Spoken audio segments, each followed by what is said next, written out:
प्रतिज्ञा केली तयार. माझ्या मागे म्हणा. आम्ही भारताचे नागरिक लोकशाहीवर निष्ठा ठेवून याद्वारे प्रतिज्ञा करतो की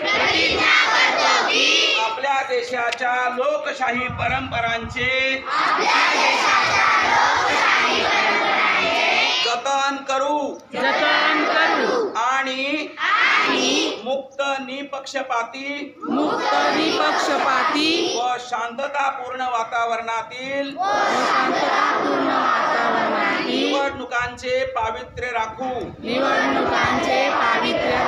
व प्रत्येक निवडणुकीत